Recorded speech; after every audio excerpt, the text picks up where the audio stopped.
Hello everybody and welcome back to my channel. I am excited for 2023. This is my first video of 2023. I had to take a long break due to just complete exhaustion, to be honest with you. Life is tough, and whenever you're the mom of four and a wife, a stay-at-home mom, PTO president, daughter who loves to help, someone who decorates a lot of Christmas trees and homes, it is really hard around the holidays. I was so exhausted. I think I was even on the verge of a mental breakdown, for real. So I am so glad to have taken a nice long rest after Christmas. A lot of stuff happened with someone at my husband's job. That was he actually passed away the day before Christmas Eve, and it was very hard on us as a family. It was hard on my husband, and it was just a very sad thing. So I decided, you know, as much as I was pushing and working really hard on YouTube last summer and last fall, there were other priorities that were kind of at the top of my list, that were higher on my list than YouTube. And so I'm now excited to be back and to share with you some random different things. I decided I would share some things like budgeting, which is what today's video is about. And I mean, I just get questions all the time from people, like, how do you do it with 4 kids? I don't know how you can afford to buy groceries, which I don't know how we afford it either, honestly. It's tough sometimes. And I know we're all feeling that, whether you are super wealthy or if you are not wealthy at all. We are all feeling the impact of expensive groceries and gas and different things like that. So I thought I would share with you today a little bit about budgeting and how we do it here in our family, and maybe it's something that you can instill in your family, and you and your spouse or whoever you live with, maybe you guys can instill some of these ideas in your home, that it might just help you out. You never know. So let's jump into it. Yeah, even in my wildest dreams, I didn't think we were destined to be. And now you're laying next to me. Everything feels like yeah. When I give you every part of me, I can't believe this is reality. And now you're laying next to me. Everything feels like yeah. Before I get too deep into this video, I do want to apologize for the awkward angle. I usually kind of shoot downwards, and this is shooting kind of upwards. I lost my tripod. I'm not sure what happened to it. It might be in the back end of my car because I did use it before Christmas to do photos of my family. But there's like a giant box on top of it, if so I'm just hoping if it is in there, it's not broken. But I do want to introduce myself in case you're new here. I'm Elizabeth Cleary. I am a stay-at-home mom. I am the wife of 4 kids, ages 11, 8, 7, and my youngest will be 4 next week, which is insane. I can't believe it. She's right here, by the way. And so I love to do all the stay-at-home mom things. I love to be creative. I love to sing, different things like that. I'm very involved in PTO, like I mentioned earlier. And so I do live a pretty busy life. Oh, and here's my little helper. Say hello. But we're going to jump into the budgeting. If you have any questions, make sure you comment below, and I will be sure to try to get back with you. So to preface the budget details, I do want to say that there is not a one-size-fits-all for all budgeting. It could work great for me and not work great for you. There are so many different budgeting methods. I have researched so many of them over the last several years. I have tried so many of them over the last several years.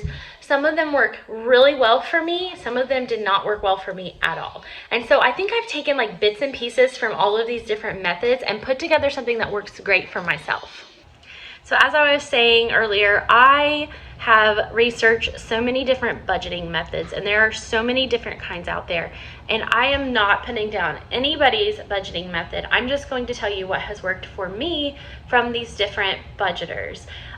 One thing that I picked up from Dave Ramsey is the zero-based budget. So basically whatever you have coming in, you have going out. So let's say you get paid $1,500. Then you can divide up that $1,500 and allocate it for different funds. So let's say 500 of that goes to your mortgage. 100 of that goes to your gas. 200 goes to your groceries, and then the rest of it is going to go in a savings account. Something that I prefer to do is always have a cushion in my account. That's great because if I need to stop and get cash, I know I have extra funds in my checking account that I can pull from an ATM to grab cash if I need it at the last minute. If someone does not take my American Express card, which does happen often, I know that I have funds in my checking account because it's like a Visa or MasterCard. I'm not sure which, but you get the idea. So it's every dollar in is allocated to go out to some purpose. That does not mean you're spending it. That just means you're saving it or using it for different purposes. Now, Marissa Lida is someone here on YouTube that I really love to watch. I enjoy her videos so much because she is so real, and I feel like we're pretty similar in the way that we budget. The only thing that is different for her, or for me compared to Marissa, is that whenever she puts things in her savings account, she has them broken down into very specific categories.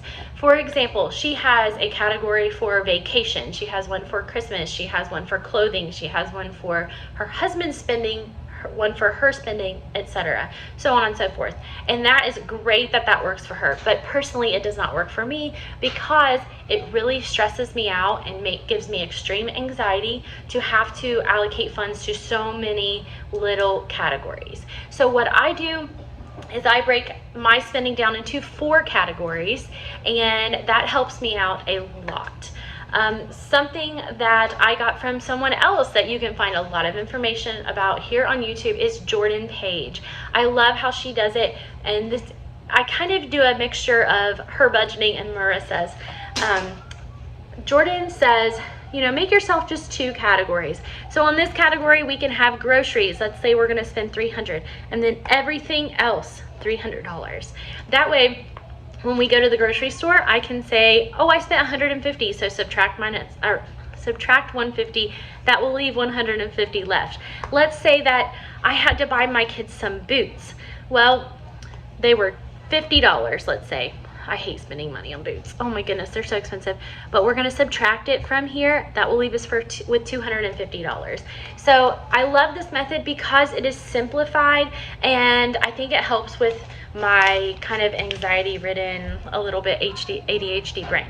So those are all some great tools. If you want some more information on any of those methods, just search it in YouTube after you're done watching this video. Now onto how I budget. Let's get into it. So before I jump into exactly how I budget, I do want to tell you that I am not anti-credit card completely. We use an American Express credit card that has the Hilton rewards on it. So every time we pay off any of the money that we spend on the Amex, we get points toward Hilton brand hotels, which works out great because, I mean, like 2 years ago, we spent 6 nights at a hotel right on Pensacola Beach, and we spent $0 for it. We save it up for random trips that we have to make, whether it be like a 1-night trip or a week trip. We try to save up those points and use them so we don't have to pay for the hotel. Now, the thing with credit cards is they're only great for you to use and to earn those rewards if you pay them off. So you don't want to overspend. If you can only afford to pay $1,000 a month on a credit card, then don't spend $1,500 on your credit card, because that's just going to, 1, put you in extreme debt eventually, and 2, that is going to make you have to pay the interest, which on credit cards are killer. Some of them are 30+%, and that is a lot of money. I mean, if you're spending if you're $1,000 over that you can't pay that statement balance, you're going to spend $300 on the interest, which is just insane. So if your interest rate is at 30%, obviously. I know they're all different, but use them to your benefit. Don't use them to get yourself into deep debt and deep trouble. Now, nobody's perfect at this. I'm sure everyone has had a little bit of an issue with some sort of debt in their past, whether it be from their house or their car, or you know, a lot of people take out personal loans, or whether it be credit card debt. I think last time I heard that the average American is in like over $10,000 of credit card debt, but that's been a while since I looked it up. But that is just crazy. That is so much debt. And I know a lot of people use them because they absolutely have to survive. And so I totally understand that. No shame on you at all if you're taking care of your kids and have to use that. But don't just use it for frivolous spending, for, you know, lavish birthday parties or trips. Make sure you're using it for the benefit of your family and the benefit of you, because you don't want to get yourself in a pickle and be in like crazy debt using a credit card. So the way we use our credit card is we use it for absolutely everything that we can. There are a few bills that we have that we can't use a credit card on because it has to be pulled directly from our checking account, like our mortgage payment. And then we have some companies don't take American Express cards, so we just use our checking account, and the payment draws straight from our checking account. Now, something that I do, and this is completely made up, just so you know, none of these amounts are correct. I'm just making it up completely so that it's kind of easy to follow. But let's say that on my American Express, I have $2,000. In my savings account, I have $1,000. In checking, I have $3,500. And let's say this is after I've gotten paid. This is how much I have in my checking account to spend. Down here, my house payment is $500. Electric is $300. Gas is $150. Groceries $300. Eating out is $150, and everything else $300. An Apple bill is $11. Insurance is $200. I'm gonna make the Apple bill $10 just to make it like really easy to add and subtract here.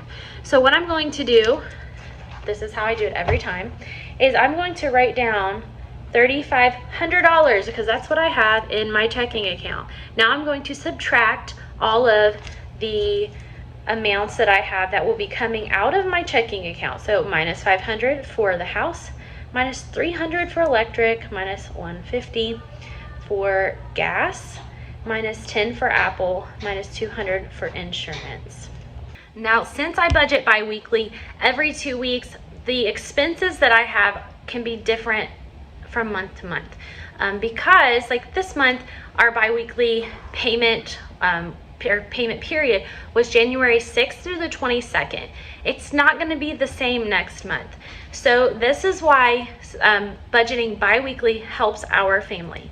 Now I'm going to show you this completely made up budget that I have, and I tried to make it just very simple numbers, so it's simple math. But let's say in checking we have $3,500 after we got paid. In savings we have $1,000, and on our Amex, which is my credit card, let's say I have a $1,000 balance.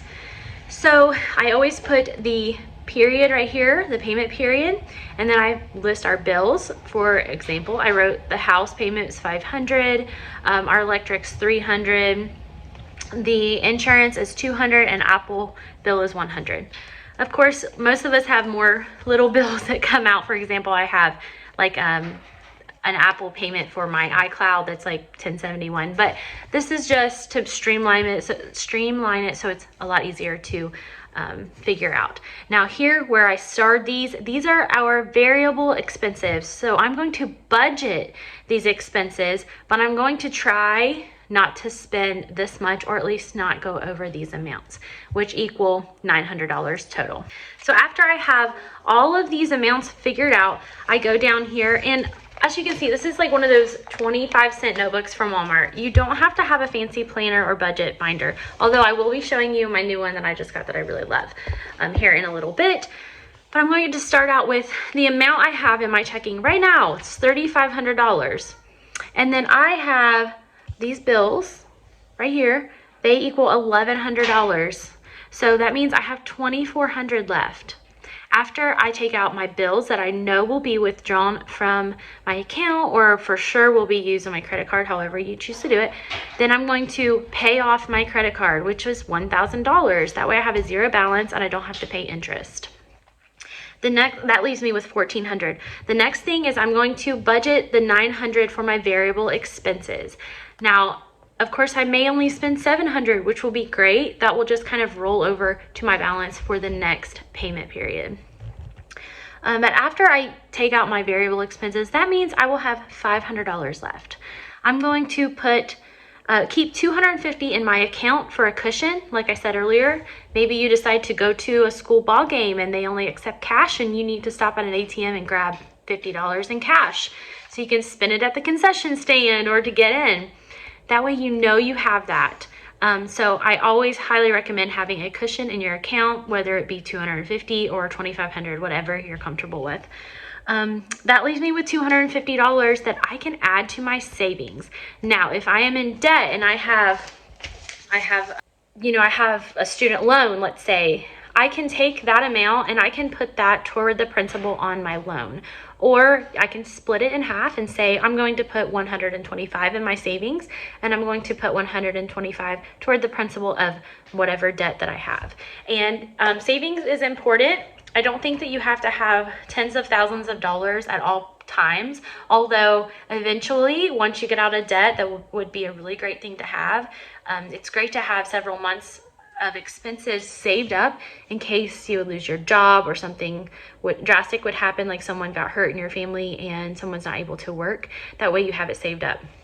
Now, that is something that my husband and I do not have currently. We're hoping to get there, but right now we've been working on getting out of debt as much as possible over the last, I think, 4 years now, and maybe 3. I'm not really sure. 3 to 4 years. And so this is how I've budgeted every 2 weeks. It's pretty simple and it's pretty straight to the point, and it helps us out a lot. We've now paid off over, I think, around $70,000 in debt.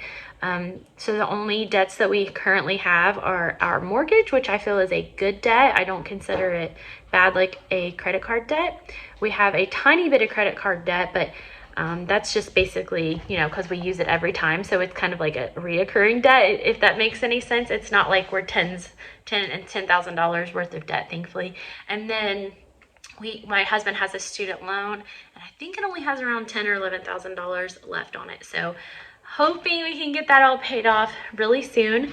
We've kind of gone back and forth between, should we throw all of our money to paying things off? Like, should we use our tax refund if we get one to paying off our mortgage faster, or whatever it might be? But we choose to find a happy medium because our kids are only young once, and we decided a long time ago that if we're in debt, then we don't want to be in debt, but it's not the end of the world. We should find that happy medium and be able to enjoy our family, go on vacations, do fun things with them, take them to an arcade or bowling whenever we want to, or, once every quarter or whatever. Do something fun and keep life interesting, and don't feel like you are basically imprisoned to your debt.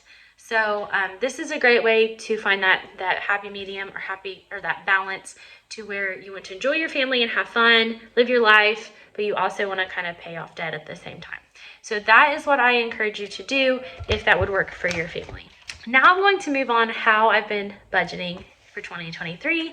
I purchased this beautiful planner, which it's like I'd say like a 5x7 size. It fits in my purse. I love that it's not huge. And it is the Clever Fox brand from Amazon. I will link this below. They have a monthly planner, but I have the biweekly planner. I love this. I like that it has these like financial goals written here, like financial goal. Yes, like one of my goals is to save $3,000 in our savings account. And then my strategy, don't buy extra stuff. I mean, it's a pretty simple one. Money affirmations for wealthy and prosperity. That affirmation for me was, more things won't make me happier. In fact, more things stress me out. Actions I will take to earn more money. I've decided that I'm not going to try to sell anything or do anything extra this year, just for my mental health. We don't need it necessarily, which I'm grateful for because my husband has a wonderful job. And it's always nice to make extra money, but I'm not going to do anything extra this year to try to make extra money. I'm going to just try to enjoy my year and not stress out about things. Actions I will take to cut my expenses, plan my purchases, and eat at home more. Eating at home more is one of those things that's really hard sometimes. So this has like your net worth, which I never do that part. Money opportunities. It says, what am I good at? How much can I expect to earn? What are my hobbies and interests? How do I monetize my hobbies? Now, this is something that I've always struggled with. I'm like, oh, I'm good at this. Let's make money from it. Oh, I'm good at that. Oh, let's try to make money for it. I'm not doing it this year. I'm not doing it. Nope, I'm not doing it. So important dates. This is for every month in the year. In August, I have a reoccurring payment through a company that puts my music on iTunes and Spotify, Pandora, Amazon Music, all those sorts of things. So if you would like to buy some music, some gospel music from me, look me up, Elizabeth Cleary, and you can buy it on iTunes. And then in May, I want to go on vacation. We'll see how that goes. That's just hopeful. So the next thing in this book, which this has 3 bookmarks, as you can see here, we have an undated calendar. So you can start this planner whenever you want throughout the year. And I just numbered them. Here's February. It comes with stickers too. It comes with 2 pages of stickers. They're really cute. I only did January, February, and March so far. I love these little, let me try to do up close, this little payday stickers. Those are so cute. So I have those sorts of things. And then here's just the plain blank page. So after you get through the 12 months of the undated calendar, it goes to the budgeting, which I love because it works out perfect for this style of budgeting. So up here it has the period, which like I would do for this pretend budget, I would write January 6th through the 22nd. And then I would write my goals. So if I have any goals like pay off a certain debt or only eat out one time, you know, I'm going to write it from anything simple to major. Like write it down. Whenever you write it down, it sticks with your brain a little bit better. Then next is upcoming purchases. So like for in August, I might put that I have that payment for my music that's going to come out. It only comes out once a year, so I don't want to forget about it. So I might put it in there. It's kind of special. Next is upcoming bills. So I can write like my house payments, due date, and then the amount's $500, my electric due date $300, etc. Below that is income. So I would write Wes and then the date and then put whatever his check is, what I'm estimating it, and then what it actually comes in as. And then let's say one thing that I already do that I'm just not adding to selling anything new is I do rhinestone jackets for my parents' pageant business. So let's say I sold 5 jackets this date, and let's say I make $200. I'm going to write it down there. And then savings down here. Savings is so important. So I can say, according to this budget, I could add $250 to my savings. And I can even write, if you choose to itemize your savings, then write it on there. On this next sheet is the bi-weekly budget. So that is where I'm going to put my variable expenses. So I would write my groceries, budgeted $300. And then at the end of 2 weeks, I'm going to put the actual amount. And then I'm going to see what the difference was, whether I went negative or positive. And then, you know, you have tons of lines to be able to do that. And at the bottom, there's a budget summary so you can see how your pay period went. And then if you flip to the next pages, it has the expense tracker, which I have tried to do already, but I'm not great at it because I like to wait every few days and just look on my account and then write it down instead of, or write down like the total amount and subtract it instead of, you know, writing on every single thing. Because sometimes it gets overwhelming, especially if you're going shopping and making several purchases in one day. Over here, just notes and ideas. Something that helps me is I have these little tiny markers, like felt pen. I don't know if you can see that, but it's like the little tiny felt tip pen. I will use 4 different colors. So my variable expenses are groceries. So I would put groceries and put $300 and then subtract the amounts. So I can always know how much I have left in that budget. And then in a different color, I will put gas and put the amount and subtract gas. Let's see, what was my other one? Eating out, I would put in a different color and subtract as I eat out to see how much I have left. And then lastly, everything else, and that's just the random purchases that I make here or there. If I order something off of Amazon, you know what I mean. There's always like it's like a miscellaneous category, but I just call it everything else. So I would mark that here and have it in 4 categories. And then I can see if I'm going over or not. And I flip and I start a new pay period. So that is why I really love the Clever Fox book. Now, after you get through several pages of the biweekly budgets, there is the savings tracker. And so right now what I'm saving for in 2020 is I would like to save $3,000 for a vacation. And so I have not put any money toward that yet. And then also add $15 to an emergency fund or savings. So you can see here on January 6th, I put $100 to it. And I can just keep adding that up till I hit my goal. And if you have a goal and it changes, that's okay too. Like, things are never ending, you know, like ever changing and things like that. There is a debt tracker. So you can put in, you know, like your student loan, the starting balance, and how much your minimum payment is. So let's say Wes's student loan, let's say we owe $10,000, the minimum payment's $210. Then we can write down here how much we paid, and until we can see it that it's paid off. Then the holiday budget, which I really love this, so I can budget for Christmas. And then regular bill tracker, which I'm not going to show you all of my bills, but across the top there's all of the months that I wrote on there, and then down the first column I've written out all of my bills and what those amounts are. At the very end there's a summary of the entire year plus monthly expenses summary, and then you kind of add it up to see what your whole year went to. A check register, I don't use checks, so I won't be using those pages, but if you do use checks, that would be great. And then account information, I love this, but I probably won't use it because I tend to lay stuff down and leave it, and I don't want anybody breaking into any of my accounts. And then we just have more of these little dotted pages to add little notes and things like that. And then here you can see the 2 pages of stickers, and there's some ideas of how to use the book.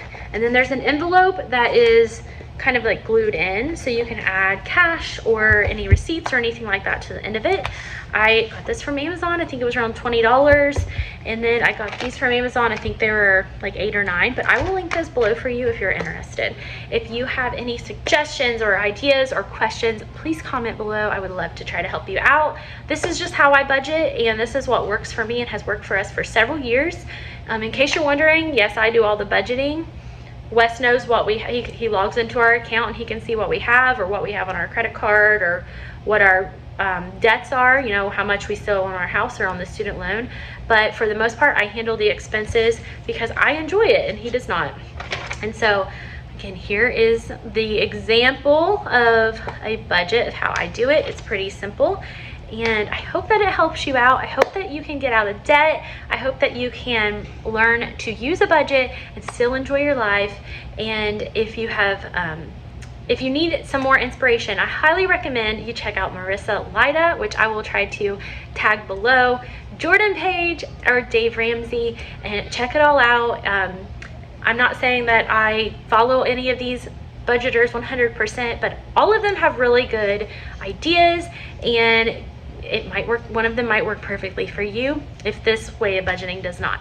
So I hope you have a wonderful day. I hope that you enjoyed this video, and I hope that you're not sick of hearing my voice yet, but make sure you like and subscribe, and I would love to have you a part of my YouTube fam right here. So have a wonderful day and Happy New Year.